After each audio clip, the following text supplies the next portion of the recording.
Marketers of the world, why do we work hard to solve small problems? Why do we reinvent ourselves and our clients over and over? And why are we giving away marketing strategy for free? It's time to bring home bigger paychecks. It's time to create the lifestyle we deserve and to make a greater impact. This is the Fractional CMO Show, and I'm Casey Stanton. Join me as we explore this growing industry and learn to solve bigger problems. The Fractional CMO Show is sponsored by CMOX, the #1 company to teach you how to attract, convert, and serve clients as an in-demand fractional CMO.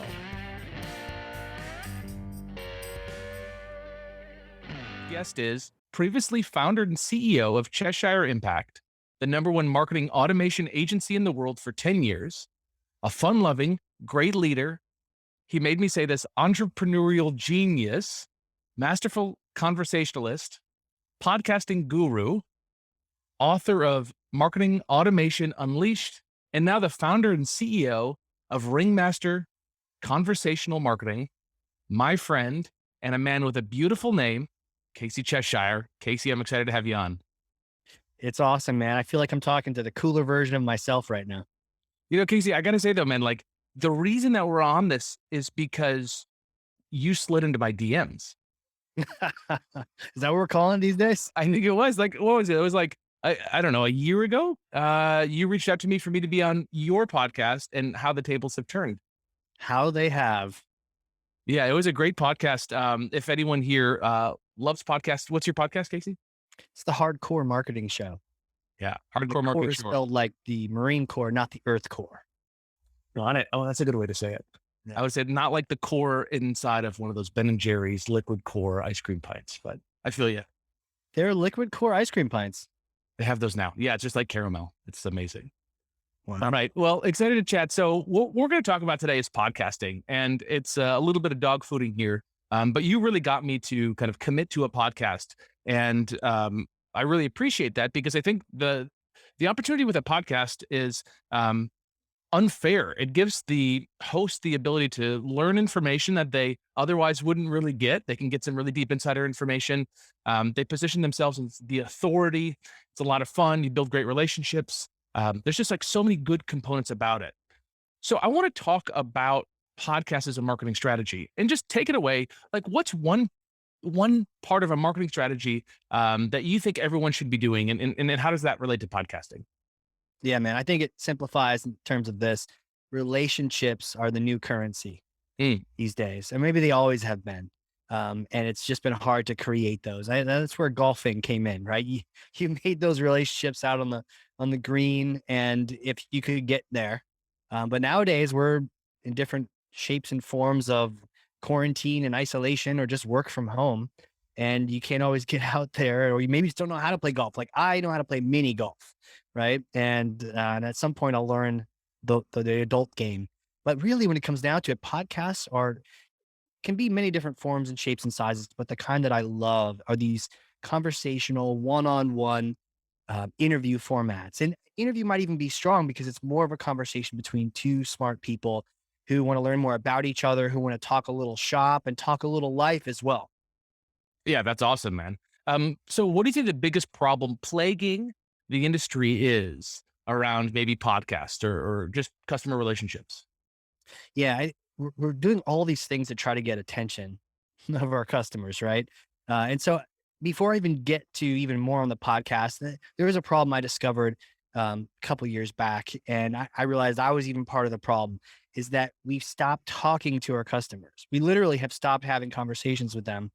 And back in the old days, the Mad Men days, marketers were the ones, in the room with a whole room full of customers. They get the free donuts. We're all smoking Marlboros or something. And Right. and we're asking them, right, what do you think? Here's a bourbon. What do you think about this cereal or this brand or, product testing? And we're the ones reporting back to the customer and reporting back to the leadership. Hey, they all hate it or they love it. Or here's why they're thinking. We were the voice of the customer in marketing back in the day, but somehow we abandoned that. And I don't know who we gave it to, but no one's really taken that. So really sales, I guess, would be the ones who now have the most conversations with the customers. And I got to think that there is a firewall between sales and marketing in so many organizations. Yes. It's like sales knows the emotional reasons that people buy, and they don't tell marketing. Do you find that to be true? Yeah, they don't really talk, right? Because they're too busy in this sort of Armageddon, you versus me, terrible I have a leads. quota. It's the Public 29th of the month. Yeah, Yeah. exactly. So the communication can for sure be fixed there, but even playing the telephone game is not enough, right?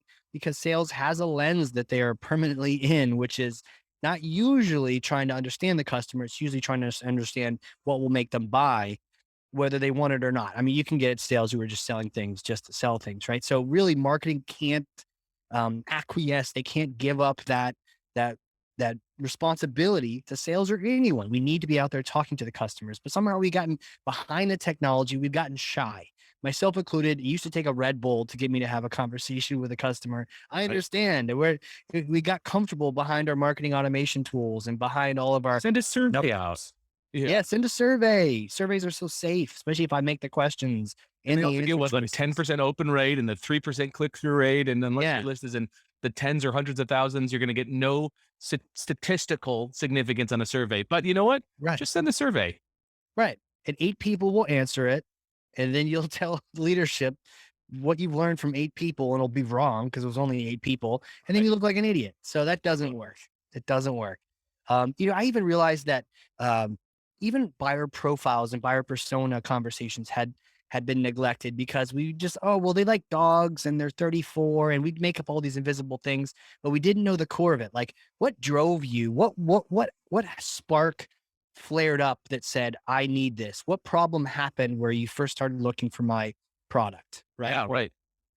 That's a great question, but you can't ask that on a survey, You right? can't. Because the answer isn't why. I started Googling it. It's like, well, what did you Google? It's always the follow up question. So we need to have these conversations to learn the things we need to learn to be able to better serve these customers and these clients. Yeah. I think that's a really great point. That it's just so easy to hide and not get the right data and then feel like I think these marketers across the world have a bingo card and they think to be successful, they have to get as many of the spots covered as possible. Like, oh, I sent out a survey. Oh, I have a Facebook ad up. Oh, I have a Google ad up. They're doing everything, but they're not doing anything great. Yeah. So I think what you're talking about here is really like zeroing in or focusing on the customer and talking to them. Yeah. And sometimes you just need a safe way to talk to your customer. And and the best way to doing that is a podcast.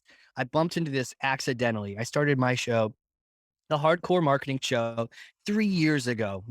Probably more now, but I'll just stop at 3 so I don't get any older.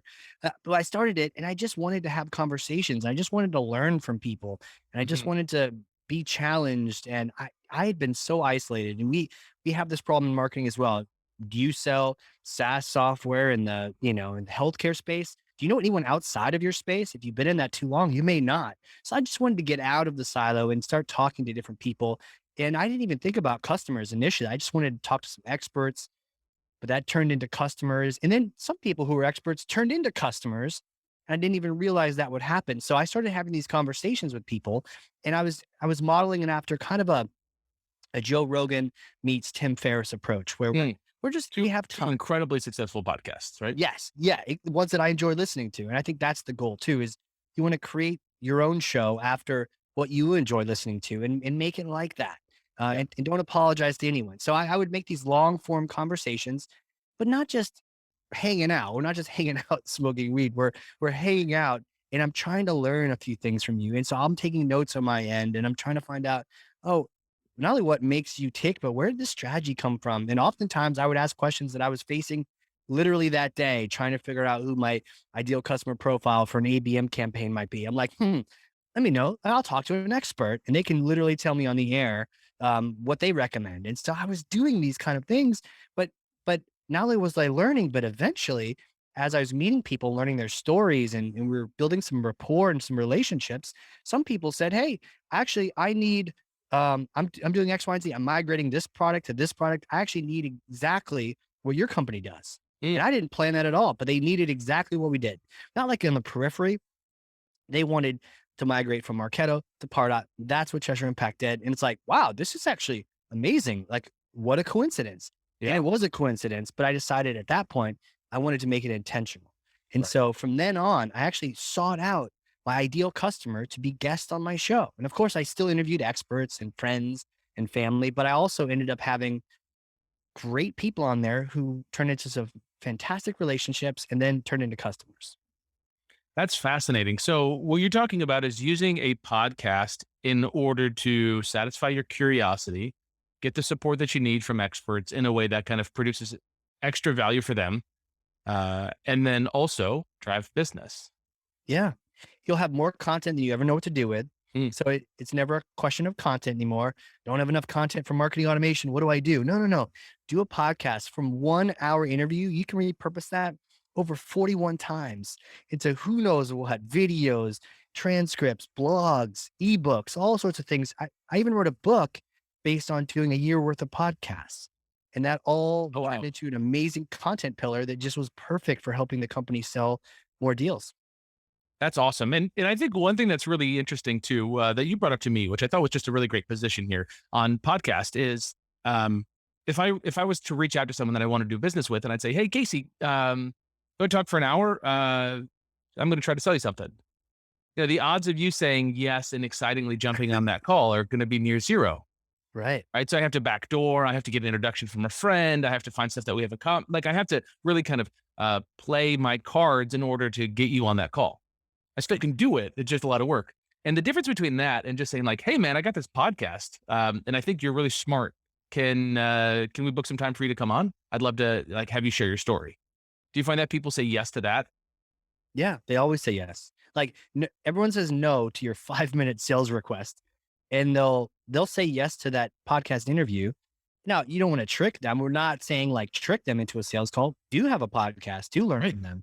But that's the great first sales call you'll ever have, the greatest, because you're going to build rapport with someone, learn from them, learn their story, and then you could do business together.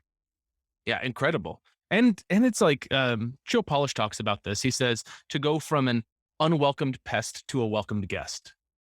Yeah. Right, that's what we want. And an unwelcome pest is the person in my inbox today pitching me on something and then trying to sweeten the deal with his follow-up email. And, it's just not good enough for me to even think of spending 30 minutes with him. But if that same guy said, Casey, will you book an hour with me on a podcast?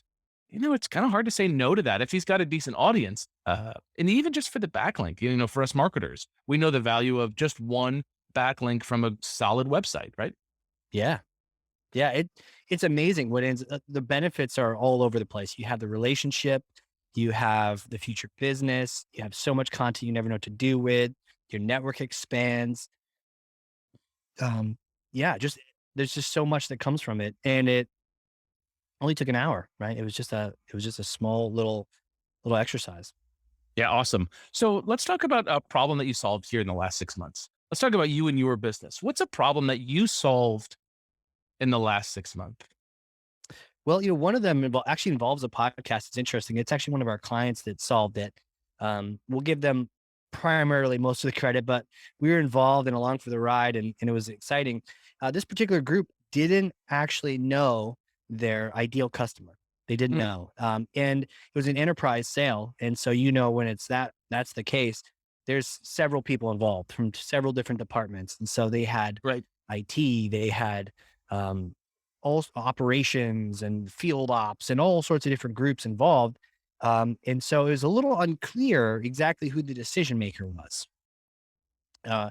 Because in different times, in different cases, the deal might come from any one of those several different groups. And what they discovered by having these conversations with people, which is what we've been talking about this whole time, is that actually there was a third department. It was change management that was in the middle of this whole situation. And they were the central piece. They were the ones who actually had the expressed problem. They were the ones with the budget. They were the ones who they should go after, who they should be reaching out to, and the ones who they should be creating content for.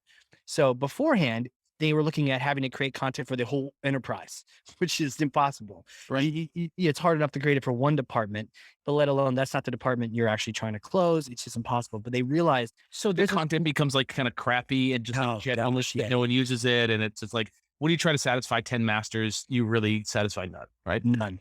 Exactly. So they realized there's this other department that is our sweet spot.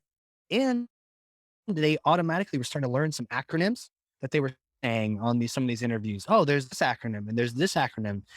there's this association, there's this thing. And if you know this acronym and you even just say that word, it's like a magic word that now everyone knows that you're on the same page. Like we're all in that same groove together. If you've mentioned that one word, it's powerful. It's like one word or one acronym or one thing just indicates to everyone else that you're all in the know. You know, kind of like in the marketing circles, or maybe somebody drops ABM and you're like, oh yeah, Right. you're all in that world, or Totally. direct marketing, right? You name it, that little thing, you're like, oh yeah, you're hip to that, right? Totally. And they discovered it, and they discovered it on accident, but by having conversations with their customers, having conversation. And you don't just invite, future customers, invite your current customers on the podcast.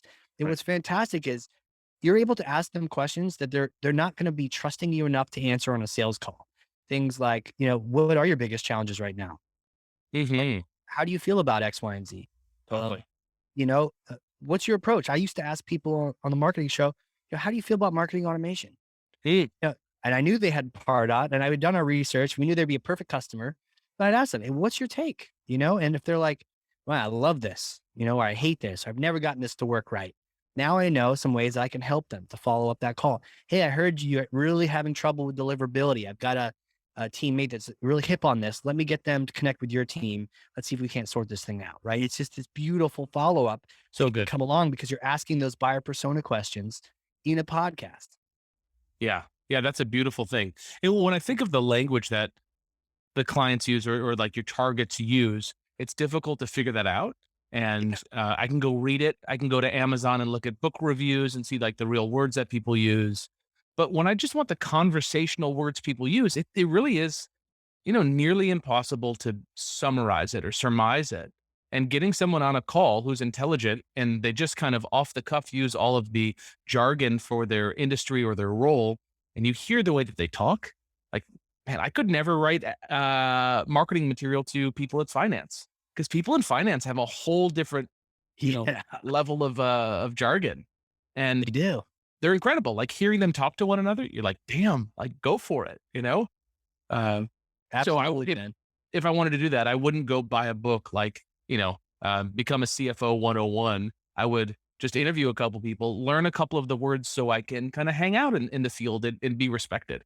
Right. Yeah. And on those calls, I mean, there's such a humility that comes from having a conversation on a podcast. If I don't know that acronym, I can say like, hey, what does that mean? Like, yeah, I'm the host of the marketing show, but I'll admit I'm the caveman here. I'm bringing all the smart wizards into my cave and they're schooling me. I mean, I once had a Peter Fader, brilliant marketing professor on my podcast for an hour and a half. He just schooled me. My brain was smoking. Amazing. The webcam was foggy by the end, right? Because I'm just like on high learning mode and he is just smoking my brain, but I can ask him dumb questions because, hey, what does that mean?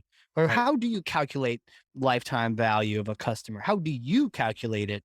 Right. And it just, you can't replace that. But yes, I love you harped on the actual words, the jargon, because I think so many times we take a guess and we take a stab at like copywriting is a marketing class or something. And we try to put these marketing words, these marketing key phrases into our subject lines. But really, we just need to repeat back to our prospects the words they use. That's it. To look like them. And Robert Moyer said that. Showing the conversation in the customer's mind. Yeah. That's what it is. They're already talking about it. They're talking about it to themselves, to other people. Just join that conversation.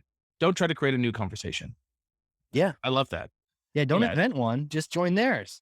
Right. And this idea that like you can't create desire. All you can do is identify someone's desires and attach your product or service as the way to satisfy that desire or to achieve that desire. And like so much more different. Like it's so different than saying, oh, I want them to desire this product. No, they desire freedom or, beauty or power. And my product or service helps them have that. Right. So I want to sell that. And using their language there, I think is really helpful. One other thing here is what you're talking about, Casey, is curiosity. Like that's what I'm getting from you. It's just like radical curiosity. And I've got a baby boy. I have a son. He's just over a year old. And one day he woke up and he just said, "What's this?" Right? That's what he said. He just said, "What's this?" And like we're like, "Oh, that's a painting. What's this?" And then you're like, "Oh, that's the the mailman, the Picasso, right? And he's like, oh, okay, what's this? What's this? And like that curiosity, like I think if we foster that in ourselves, like that curiosity is what's going to help us grow and connect the dots and understand the world and not have this assumption. My son will go through the same book 4 times in a row before I get bored of it, because he just wants to know. He's like, wait. I thought that was that's an apple, but this red one's also an apple. Oh, okay. And that's a pineapple. Interesting.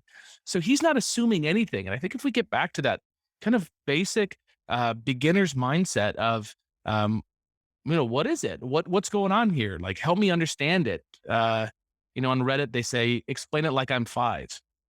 Right? Yeah. Like, simplify the stuff. Give me that information. And then I feel like, you can really jump off from that point. Curiosity is such a fascinating thing.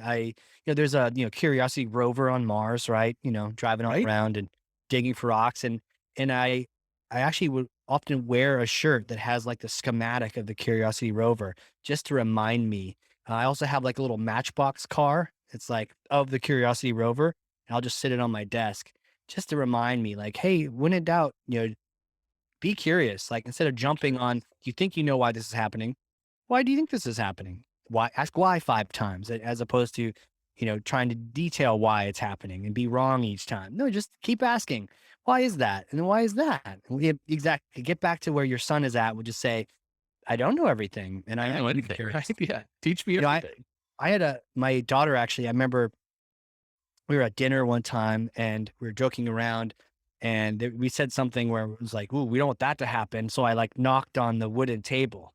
And I remember my daughter looking over at me being like, yeah, that's weird. This human, just knocked on a table. It's not a door. What? Right. And she asked me like, well, what's that? And I thought, yeah, that's cool. You don't know what that is. And that would look weird to someone who doesn't know. I'm like, oh, I'm knocking on wood. It's kind of like a good luck thing. Yeah. But it was cool that she picked up on that enough to say, well, what is that? And she didn't feel like she had to be embarrassed. I think that's the other thing. When we get older, we feel like we have to know everything, but hey, be embarrassed to ask what that is. And even if they just explained it, now you have the answer. Yeah, absolutely. Yeah, and to tie that all the way back to the fractional CMO role, I surround myself in companies where I serve as a fractional CMO with people that are much smarter than me. Yeah, and I facilitate their genius. That's the whole goal here. It's not to know everything. Like, sure, I'm like hungry and I want to learn something new every day, but I'd rather have really intelligent people just be guided into the right direction. And that's the leadership of the fractional CMO. I encountered that recently when we just did an exercise around lead grading and scoring. The idea of, how active and how engaged are they, as well as, what kind of quality are they? It's something I write about in my book, Marketing Automation Unleashed, but just the idea of like lead grading and scoring, separating out their engagement from their actual quality of a lead to sales. And we went through an exercise, and to your exact point, I wasn't telling sales what they needed to do. I was more just being a member of the room. Okay, what leads do you want? And do you want this? Is this good? Is that bad? Is this good? Is that bad? Let's go through all these different requirements. And now we have an understanding of what you're looking for. And, if I need to recommend something a little tweaked here and there, that's one thing. But to your point, I don't need to tell them. they know more about their ideal leads than I do. So so tell me. I'd love to learn. What are the people we're looking for? Who are the folks that when you get on the phone, they're like in love with it and they want to buy right away? I want to give you more of those people so we all do better together. Yeah. Yeah, absolutely. All right. So let me ask you, what excites you right now about the future? God, that's a great question, man. I think it's the idea of okay, so we talked about podcasts, right? But what happens when everyone has one? And I think that, common, objection to podcasting might be, well, aren't there a million of them out there? Sure. But aren't there a million websites or blogs, for instance, everyone should blog. Aren't there a million blogs? And a lot of blog content gets read. So that is a challenge. That is something to think about. But the idea of what if everyone has their own podcast, and what if we fight the disconnection that happens on social media from the 2000s, the Facebook that makes us okay being isolated, right? And grow further and further apart from each other. What if our world starts being replaced by hour-long conversations one-on-one with someone where we're not distracted? We're on a podcast.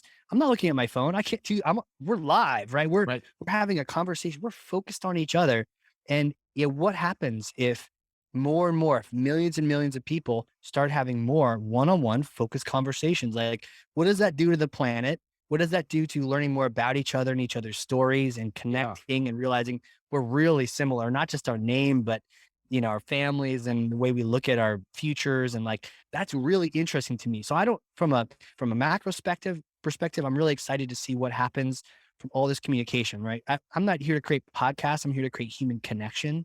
And it's just interesting to think about what happens when we all start reconnecting. It's almost like we give the middle finger to Facebook, we reconnect with each other with our own podcasts, and we're kind of giving our middle finger to the mainstream, channels who kind of controlled the conversation. Now we're having our own conversations. And what does that do? I don't know what it does, but I keep thinking about what it might unveil for us all. Yeah, I think it is certainly, like, you don't show up to a podcast and not be focused and kind of like on your best behavior, right? You're like giving your all. Yeah. And you kind of don't do that anywhere else in your life. Right. It's Even with imagine you're with your spouse or something, or your girlfriend or a good friend.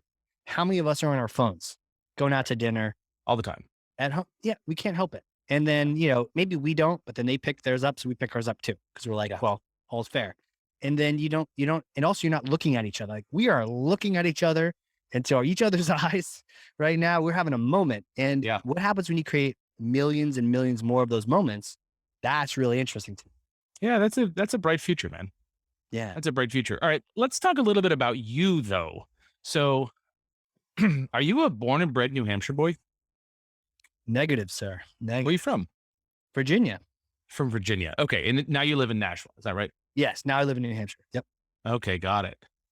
So tell me about your previous role before you started Ringmaster.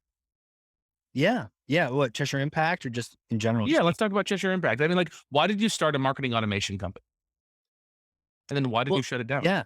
It's interesting. I've always been like a technical communicator. I love like the techie nerdy stuff, but I also like translating it into the human, and so I've always enjoyed marketing. Really played well into that because it's similar. It's like we use the nerd tools, but use them to communicate more effectively to each other. And so my computer science wanted to take me deeper and deeper into the computer, to where eventually I was programming like processor gates in college. And I'm like, what am I doing? Where are the people? Super exciting. Yeah. Where did everyone go? What have you done to me, school? So I always enjoyed the communication side as well. And that just, it played so well into marketing. And eventually there's one tool, Pardot, which is now owned by Salesforce, that I enjoyed so much. And it turned a particular company I was at around, and I think a lot of marketers, and even fellow marketers in the CMOX community and fellow fractional CMOs can relate to the idea of being looked at as the activity marketer, right? How many activities have you done today? What busy work have you done? And being able to use a tool like Pardot, I was able to switch from the activity mindset to the ROI mindset, to be able to show, we invested this $5K, we got you $500K in sales. And then they're like, oh, I see. Instead of being like, I'm taking half of that away, they're like, can you do that same thing with another 5K? And can I give you 10K? And will you still scale that for me? Here, how much money can I give you? By the way, all these other people, they're giving you their money too, right? So it's like, it really changed the game for me. And I enjoyed that experience. And so I just wanted other people to experience what happens when you set up a little marketing automation and you start showing some ROI, and then you stop getting shit on, and you start being that almost that key player in the company, who is the investor, the one that invests the capital of the company to really get a return, to get those qualified leads that sales can then close. So I just enjoyed all that. And so naturally just people started saying, can you help me do that? So that's where Cheshire Impact came around. Got it. And you named it after yourself. I like that. It's kind of funny on the naming thing. Yeah, I did. And I named it that when it was just me as a contractor moonlighting a bit. And you never think it's going to turn into a company with 30 people or anything like that. Your vision wasn't to grow that big, and that just grew out of necessity. Yeah, it was just very organic. Yeah. You had a service problem because you could just sell really well. Is that what happened? Yeah. And partnership. We had a great partnership with Pardot. They were just fantastic. And so, we helped their people out tremendously. They recognized that. So they sent a lot of people our way, which was just a really cool mutual partnership. Yeah. Yeah, that's great. So you were on their list of like preferred vendors to use? Is that Exactly. Yeah. so many agencies make a ton of money by doing that? They're number one on HubSpot, or, they're on smaller services, smaller tools, even down to like WordPress plugins. Just having your agency be listed there brings Yeah. you in all that business, right? Yeah, absolutely. And there's nothing quite as like a mutual partnership. Not like a half partnership, but mutual, where you're sending them business, you're helping them grow theirs, they're helping you grow yours. It's not very easy to find that. I looked at all the other tools to try to see if I could create those relationships elsewhere, but I really couldn't. And so Mm. Pardot was the one, their culture meshed with ours the most. And that's how we were able to grow it. Did that change much once they were acquired by Salesforce? Yeah, it did. Yeah, just different company, bigger, um, different culture, just totally different. And Was it not Exact say, Target? what's that? Was it Exact Exact Target? target, but it was a flash in the pants. Really was Salesforce itself and their culture, which has some pros to it, has some cons, but they're a big organization, and so yeah, and so they had their own culture that they needed to grow at that next level. That they continue to grow it beyond what it was when they acquired it. Yeah, that makes sense. Yeah, so you rode through that acquisition. What was it? Was it Exact Target was acquired by Pardot, which was acquired by Salesforce? Is that the route? Basically, but it's like Exact Target gobbled up Pardot fish, Oh, then Salesforce gobbled up the Exact Target fish. There's like literally a meme of that happening. But yeah. So they did that, and then that was back in 2013, around there. yeah. And it was just a wild ride since then. Yeah. And so you decided to lay that to rest and move over to the podcast. Yeah, I would assume that having an agency is a lot of people. And, some of the folks listening to this might be on the edge. They might be saying, oh, I want to be a fractional CMO, because I know I can go in and I can go in 3, 5, 10, $15,000 a month clients, and really service them and really support them. And there's not a lot of overhead. It's like what, like a CRM, it's like an email account, it's a domain, it's like pretty right. basic, maybe an assistant, uh, versus an agency, which is like the agency model in a lot of people's eyes is mailbox money. You have a team that's doing all the work. So you went from a 30-person team, which is like serious, like you guys had a building, right? No, we're all virtual. You were all virtual. Okay, got it. Yeah. Got it. So you went from 30 people and then you let that go. Um, what part of like the agency model was sexy and something that you really enjoyed, and what part of it was like not, which was like, yeah, something that you found out later on that you actually didn't want? Yeah, sure. It's the same answer. Really, is the people. The people are the amazing part of having an agency, and I think sometimes you know some of in the circles of the fractional CMOs, it's like, where are the people? And you get kind of lonely, and you need some kind of community because you don't have the people. So one of the cool things about having an agency is that you have a family, you have a team, and if you're all in the right culture and the right mindset, it's like the coolest thing ever. I remember going on team events and retreats with the Cheshire family, Chesh fam. And we would just go on cruises, or we'd go to Maine together, and we'd Oh, just fun. learn about each other and just experience our core values together. And that was just, I mean, that was cooler to me than, any paycheck or any Right. accolades or anything. It was just, You get to create the community that you lived in, right?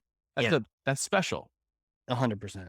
Yeah, absolutely special. And then the hard part is that as you grow, and especially as you get, beyond 20 and 30, then you have to start shifting. You either have to go bigger or get smaller, right? So you can't hang out in certain sizes. It's just not practical. You need certain leadership models. You need managers of managers, and it just becomes unwieldy. And then you start to realize that, uh, and you often hear this, right?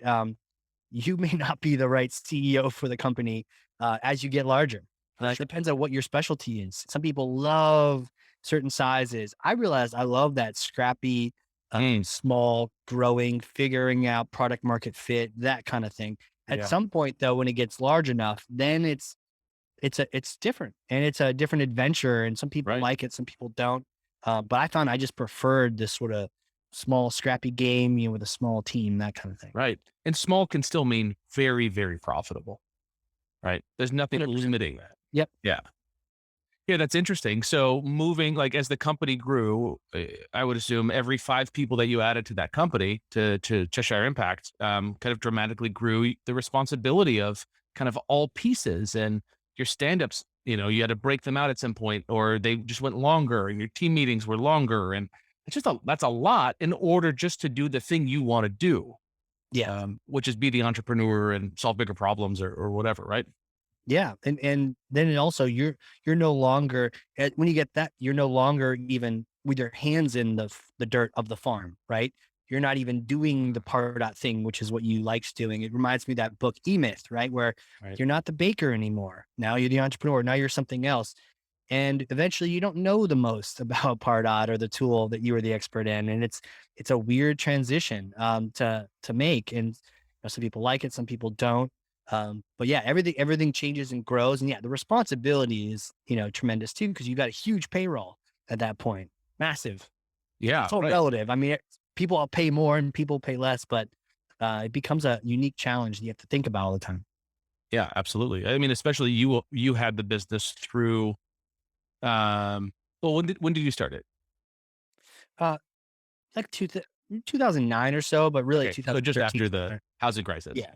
Yeah, exactly. Yeah. Okay, got it.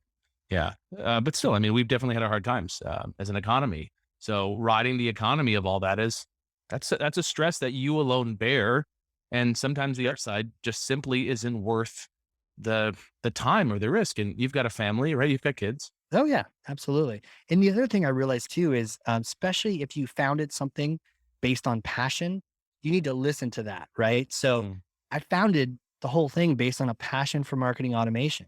Well, eventually you can only talk about it so much, and then maybe it's not the thing anymore. You're not even in it anymore because you're running some company.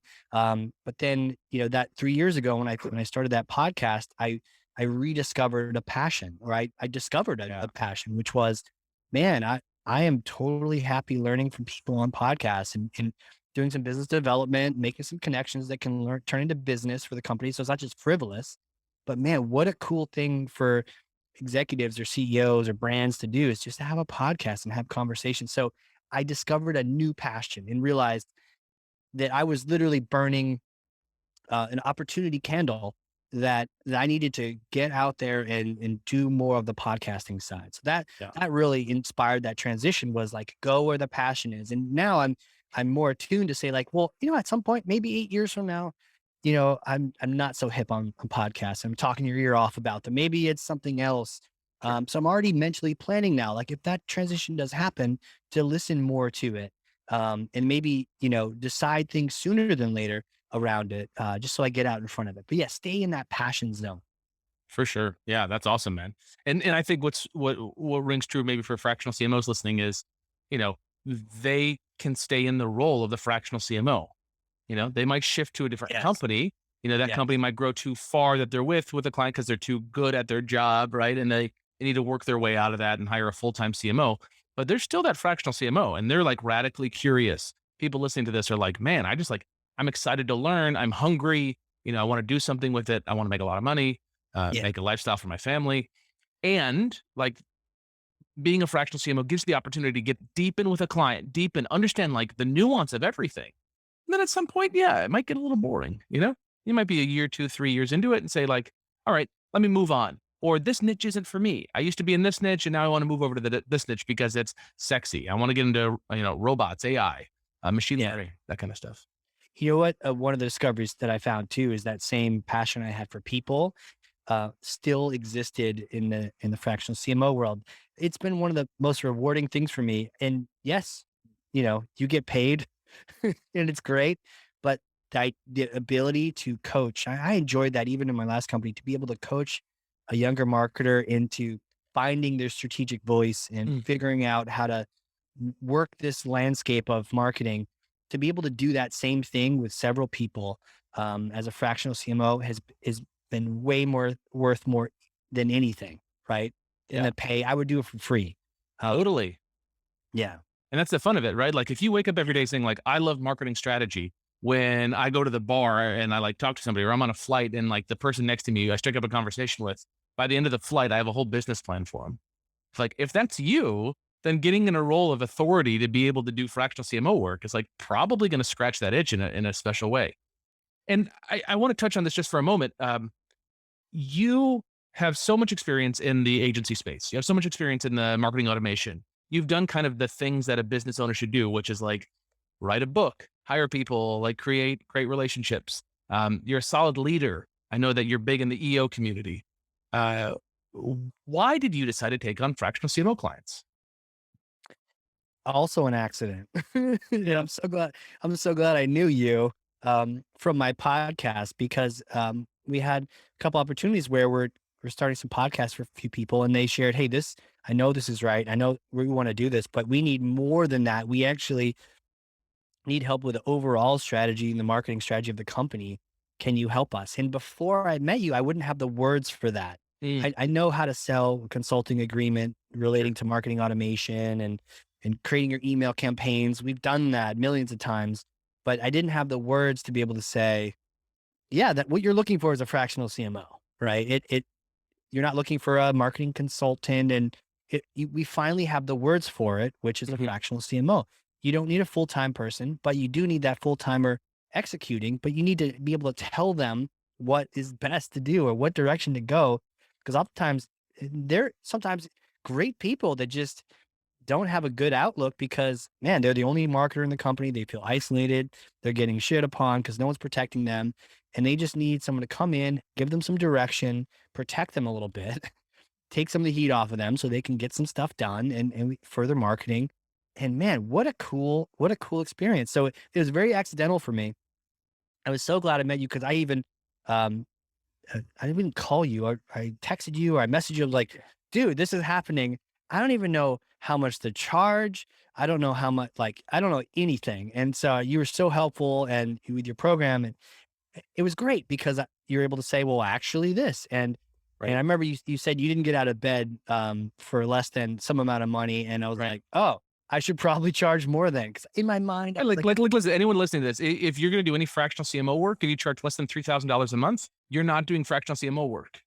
You're doing if something else. something else. Yeah, I don't know what you want to call it. Maybe you're calling it email copywriting and like maybe you're the marketing technician. What Casey just dropped there was a huge, huge nugget, which is do not work with clients that can't pay you your rate and don't have a full-time marketing person or the budget to hire someone.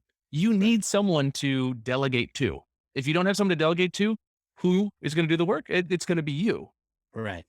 So you identified these, you had like kind of an opportunity fall in your lap from a Yep. podcast, which is like so killer. And then from that opportunity, you reached out to me and you were like, hey, I want to do something with this. Can you help? And I remember you were thinking about consulting. And the problem with consulting is like consulting has an end and Yeah. consulting is a 4-letter word. No one wants to hire a consultant. No team has ever been like, oh my God, my boss just hired a consultant to come in and I'm so excited. Everyone says Yeah. some asshole's going to come in and try to tell me how to do my job. Right. The fractional CMO comes in like kind of underneath and pushes people up, right? Your Yeah. job is not to take their job, it's to make them more effective. So you had that opportunity come on your lap. You then jumped into the CMOX accelerator and you got to you grabbed, I think right away, we got you that the whole sales process. So what is the Yeah. proposal? What's the scope of work? How do you do it? And then what do you do in the first 30 days with the client? And it seemed like that helped you win the business. You won in the first like 30 days. You won over $10,000 a month in business, right? Yeah, several clients. And I will say it was kind of funny because I'm an okay student and you have a lot of great material. And whenever I did listen to you, it worked out well. Whenever I was like, yeah, I know he said that, but am I actually gonna do that? Like, I don't whenever I didn't do that, like I would learn the hard way that there like you had created that for a reason. Like, duh, Yeah, of course you did. But like, oh, let's not do that program because I don't know if sure. I'm gonna sell that or and then sure enough, like, oh, that's why, because now I'm in this problem. So Right. it's funny to kind of reaffirm that you have some great stuff and some great resources behind there. Oh, real quick, I just had an opportunity where I've now left a client and it's in the greatest capacity because that marketer that I coached and counseled for so long and grew was able to grow into my role. Oh, beautiful. And it's just the coolest thing. She's Yeah. so capable, uh, brilliant, powerful marketer, and she's gonna crush it. Absolutely gonna crush it. And were you done with it too, kind of at the same time? Or did you feel kind of done with that project too? Yeah. Yeah. But there's more. There's always more. But I feel like she's ready for this next challenge. She doesn't feel like it, but she is. Right. And yeah, I can't wait to see her crush it. The company still has things to tackle, but Yeah. I'm just excited to not only coach her, but see her take over my role. Oh man. I mean, two things there. So just on that point, um, you just changed someone's life. Yeah. This woman that's in that role just got elevated to, the director of marketing or the CMO role or whatever. And she's feeling more confident in her job. She got the support she needed. You felt great. You got paid. It was a fun problem, a fun nut to crack. And then you can move on. That creates all sorts of goodwill. Finding new business, if you want it, is not difficult when you create that kind of goodwill. And another piece is the CMOX Accelerator was created over the course of years. I've been doing this for years. I don't know, 5 years or so. And, in the end, it's not terribly hard. You just can't do the stuff that doesn't work. Right? If you just do the stuff that works, being a fractional CMO is like relatively straightforward. It's just kind of getting caught up in the, I don't know, I'm going to guess what to do next. And if I'm wrong, it's going to set me back a few weeks or months, or I'm going to lose a client, or I'm not going to win a sale. What you just want is just I don't know. I mean, certainly people want to learn the hard way. And for all of y'all, like, great. I hope you're going to be successful over the next few years. And those that want to be successful faster, obviously shortcuts tend to work. All right. So Casey, we're coming to a close here. And I want to know, where can listeners get in touch with you? You've got your LinkedIn. And if they look you up, it's Casey Cheshire. Casey spelled the most appropriate way possible. Casey, Cheshire, Cheshire. You're also on Twitter. Do you use Twitter much? Yeah. Casey Chesh. Okay, cool. Casey Chesh on Twitter. And then you've got your website, which is Ringmaster Live. And this is a really great website. Reach out to Casey and his team if you're interested in starting a podcast. Casey, just like qualify real quick, who is a good fit? Who's a bad fit? Who would your team be able to help, and who wouldn't they be able to help? B2B companies in North America. Bring it. What about fractional CMOs? People listening saying, ooh, I want to be the definitive #1 fractional CMO in my space. Anyone where you can build relationships, build networks, and then also potentially do business with those relationships. It's a perfect fit. It's not cheap, but if you're landing large deals or large partnerships or a future client, it absolutely pays for itself. Oh my gosh. I mean, when you consider for a fact that like one fractional CMO client, if you do it right, will last for many months or many years. A sale could be worth somewhere between $30,000 and $300,000. What are you willing to pay to acquire that customer? Exactly. And you might have met them on a podcast and kept in touch. And then when they need you, they're reaching out, and there's that 300K. Yeah, it's brilliant. I can't say enough about podcasting, and it feels really good doing it. You build some lifelong friends. Like I feel like we've created a friendship that will last us beyond our episodes and everything. Yeah. We chat, quite often. Had you not been traveling this weekend, I would have stopped by your house. I know. We almost made that happen. Almost did. Yeah. And on the podcast side, one of the biggest problems that service-based businesses have, and I think of the fractional CMO as kind of a service-based business, is that someone may want you, but it's just not now. Yeah. They may want to hire you, but it's not in the budget until Q1, and they want to talk to you in Q4 about it. Or maybe they're interested. I've got a client, and they had someone in the marketing seat, and they had to wait for that person to retire. They were just kind of caught, the new CEO was in there, and they kind of had to like squeeze this person out, and they had to leave on their own volition. And the moment they were out, we were in, and we like rebuilt the whole team. So that's going to happen with some companies. You have no control over that as the marketer. You can't say, oh, I want the money, so you should hire me now. They're going to hire you when they're ready. And a podcast is a great way to stay in touch with them. And if you have a value add podcast, there's no algorithms that limit the podcast getting to them. It's not like an email that might get caught in the spam filter. People have push notifications on their phone for podcasts, and it says, hey, Casey Stanton just released a new episode. It's amazing. Like, that's why everyone right now should just click the subscribe button so that they get those notifications, so that I don't have to go through your inbox and get filtered out. I think podcasting is huge. I think you're right. It provides a level of connection that doesn't exist anywhere else. It certainly doesn't exist on blog posts, Right. Email. Yeah, or email, right? There's like no passion in that, and you can really kind of feel the passion of people in a podcast. So, Casey, I'm super excited you were on. Really appreciate it, man. Thank you for opening my eyes to podcasts. I think everyone listening here should consider, at a minimum, getting on podcasts. Go get on other people's podcasts. But if you really want to kind of control the market and control your destiny, having your own podcast is a killer way to do it. If you learned something today, if you laughed a little bit, if you're walking away with a nugget, go tell someone about the podcast.